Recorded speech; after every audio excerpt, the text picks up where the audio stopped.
ট্যাংরার অভিজাত আবাসনে বহিরাগত তাণ্ডব। বুধবার ভোর রাতে এই গেট টপকে নিরাপত্তা রক্ষীদের ধাক্কা মেরে শতিনেক লোক তারা ভিতরে ঢুকে পড়েন, এমনটাই অভিযোগ আবাসিকদের।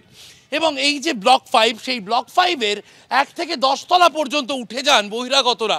বিভিন্ন ডোরবেল বাজানো হয়, দরজায় লাথি মারা হয়, এমনটাও অভিযোগ আবাসিকদের।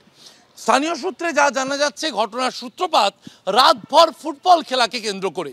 এই আবাসনের যে দরজা বন্ধ থাকে তার সামনে সারা রাত ফুটবল খেলা হয় এবং স্থানীয় কিছু বাসিন্দা তারা এখানে ফুটবল খেলতে আসেন আবাসনের গেট আটকে রেখে।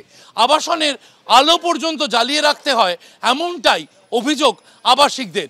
সেখানে ফুটবল খেলতে বাধা দেওয়া হলে মাঝরাতে ফুটবল খেলা হচ্ছিল, তাদেরকে সরে যেতে বলা হলে তারা দরজা খুলে ভেতরে ঢুকে যান এবং ব্লক 5-এর একেবারে 1 তলা থেকে 10 তলা পর্যন্ত গিয়ে বিভিন্ন ডোরবেল বাজাতে থাকেন, দরজায় ধাক্কা মারতে থাকেন, এমনটা অভিযোগ করেছেন আবাসিকরা।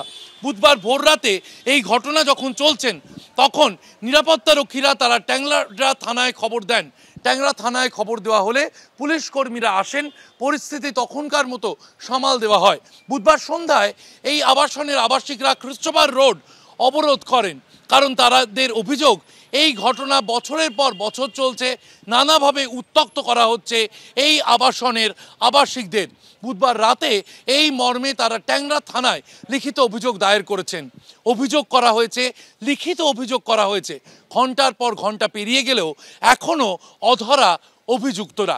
যেখানে সিসি ক্যামেরার ফুটেজে ধরা পড়েছে বুধবার ভোর রাতে কারা এই আবাসনে ঢুকেছিলেন এবং তারা লিফটে উঠছেন, সেই ছবিও কিন্তু সিসি ক্যামেরায় ধরা পড়েছে। সিসি ক্যামেরায় অভিযুক্তদের ছবি থাকা সত্ত্বেও ঘন্টার পর ঘন্টা পেরিয়ে গেলেও অভিযুক্তদের গ্রেপ্তার করা হয়নি, এমনটাই অভিযোগ আবাসিকদের।